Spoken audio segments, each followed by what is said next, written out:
All right, we've been talking about the classical period and the events of that period of time. And one of the things that we looked at in looking at the art of the period was the architecture and how everything was very clean, lots of marble, lots of columns, very balanced. That's in great contrast to the Baroque architecture that preceded it. The same thing happens in music. So whereas we've been in the Baroque period and we've had all this highly ornamented kind of music, very busy, lots of grandeur, when we get to the classical period, the music is much simpler in terms of that sort of thing. Don't make the mistake of thinking that means the music is easy, though. Simpler in terms of how it's constructed, perhaps, but very complex as well. So it's just we're taking out all the little frou-frou bits out of the Baroque period. So just as the buildings of the classical period are very balanced and symmetrical, we see the same thing in the music structures of the period. No more of those long rolling out melodies that we saw in the Baroque period.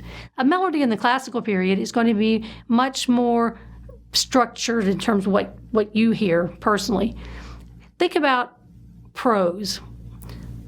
We could do some Faulkner-esque sorts of sentences that go on forever. I think it's Faulkner who tends to write sentences that last for entire paragraphs. Think of that as your Baroque model. Well, we're not going to go all the way over to somebody like Hemingway, whose sentences tend to be really short, but somewhere in the middle. But we are going to feel the sense of a sentence. We didn't have any breathing points to speak of in Baroque music. Now we're going to really feel that, okay, that's the end of that little section, we're moving on. We call those little breaks phrases. So in classical period music, the phrases are much more clear and they're very consistent for the most part. So if you were listening to a piece of classical music and you were just tapping the beat to yourself, you would find that the number of beats between each of those little pausing sections tends to be consistent. So you might have 16 beats and a breath, 16 beats and a breath. So very balanced, very symmetrical, very consistent. That is typical of the classical style. It gives us a sense of closure that we didn't necessarily always get in the Baroque period. It's easier to tell that we are at the end of a section in classical music because it's all so nicely organized for us. And you might imagine if you've been listening to Baroque music your whole life in that period of time, this might be very refreshing to have this sort of balanced, relaxed approach to things. So the melodies themselves, we've already said that they have a fairly consistent length of phrasing. They're also going to be mostly conjunct in nature.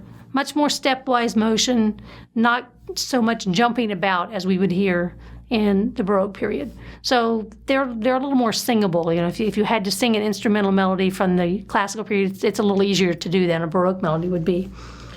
We still have that steady rhythm from the Baroque period, so the beat is still fairly consistent.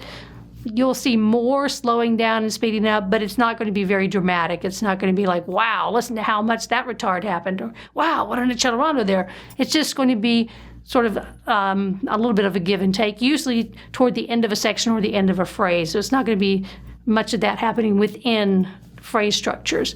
So we're keeping that aspect of the Baroque style. In harmony, remember in the Baroque period, it was very quickly moving. The chords changed all the time. In the classical period, that's not so much the case. Remember that we are now well into using the equal tempered system and that whole major minor system. So in the classical period, 3 chords become really important. Those, we call them the 1 chord, the 4 chord, and the 5 chord. And those are indicated by Roman numerals, capitalized Roman numerals. So if you see capital Roman numerals, you know they're talking about chords. Now, if you see lowercase Roman numerals, we're still talking about chords, but that means they're minor chords, not major chords. So the 1, 4, and 5 are like the triumvirate of chord structure. You could sing thousands of songs from the popular repertoire with just those 3 songs. If you're a guitarist, if you can learn those three chords, 3 chords, not 3 songs, 1, 4, and 5 in some key, you can play tons of music. Then that's all you have to know. Now, that doesn't mean that's all they played in the classical period, obviously. But those chords are really important. And so what happens is that you will hear that 1 chord last for a fairly long time.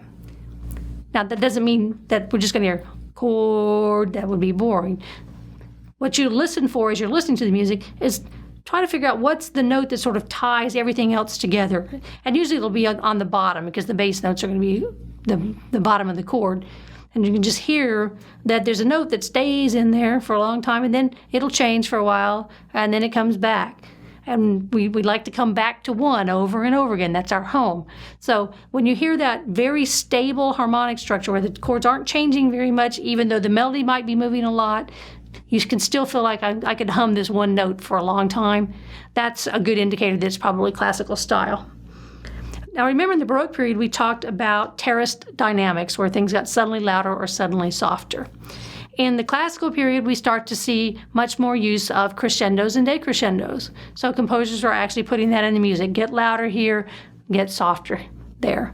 There's actually, the orchestra in Mannheim, Germany was sort of the driving force behind this, and they were so good at it that they actually made up names for the ways that they did that. So getting gradually louder, like really, really building and really, really building until you had this big finish, was called the steamroller. And they had another one where they did a very disjunct sort of thing, and they got higher and louder, that was called the rocket. So the modern group Mannheim Steamroller actually gets their name from something that comes from the classical period, which was a new technique in how to make dynamics change. So there's your mini trivia lesson. There's your Jeopardy question for the day. So we have crescendos and decrescendos now. One of the things that composers like to use a lot in classical music, particularly instrumental music, was rhythms from dance forms. Remember, this is a period of time when if you were basically sort of well-rounded citizen, even if you weren't rich, you learned certain dances. You learned to do the gavotte, you learned to do the pavane, you did all these things that had very, very prescribed steps. But the music that goes with those dances also has rhythms, particular rhythms that are associated with them. So a composer in the classical period might say, okay, I want to write a suite, a set of dances, and I'm going to base this one on the Cerebon Rhythm, which has it's traditionally a triple meter, and it has this like bom, bom, bom, bom, bom rhythm. You, as a person of the world in the time, would hear that rhythm and go, oh, that's a Cerebon, I recognize that rhythm. The composers weren't writing this music so you could dance to it. They were writing it for listening purposes, but they were taking things that people would have known. I mean, it might be that if there's a particular line dance today that has a rhythm that you know always happens, even the polka, the schottische, those kinds of dances have particular rhythms. You would hear it and you'd recognize and go, oh, that's where he's taking that from. So composers were using lots of what we might think of as popular kinds of styles, but moving them into an arts kind of world. So where were these composers working? For the most part, they worked for somebody, just as they did in the Baroque period, working for the church, working for courts. We're starting to see the beginnings of the sort of independent composer, but there's really not a market yet for that. You can't make a lot of money and pay for your family doing that. So they're still working for other people for the most part, and we'll see that change later. But for now, that's a good model, a good business model for composers and performers. So now let's take a look at some of the big names, or very really big names that you'll know from the classical period, and look at how they've taken these particular elements of style and incorporated it into specific works of music.